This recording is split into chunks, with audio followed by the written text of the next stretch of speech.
চলার ক্ষেত্রে অনেক জায়গায় অনেক মানুষ থেকে তুমি খারাপ ব্যবহার পাবে, যেই ব্যবহারগুলো তোমার কাছে পছন্দনীয় হবে না, কষ্ট লাগবে।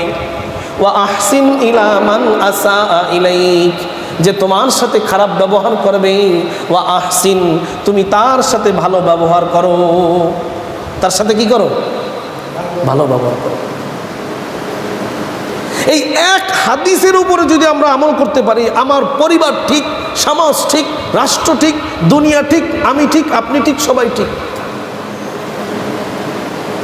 এই এক হাদিস, এক টুকরা হাদিসের এই টুকরাটুকু যদি আমল করতে পারেন, ওয়া আহসিন ইলা মান আসা ইলাইক, যে আমার সাথে খারাপ ব্যবহার করে আমি তার সাথে ভালো ব্যবহার করব।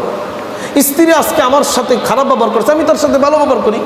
স্বামী আমার সাথে আজকে খারাপ ব্যবহার করছে, আমি তার সাথে ভালো ব্যবহার করি। সমাজের লোক আমার সাথে আজকে খারাপ ব্যবহার করছে, আমি তাদের কল্যাণ কামনা করি।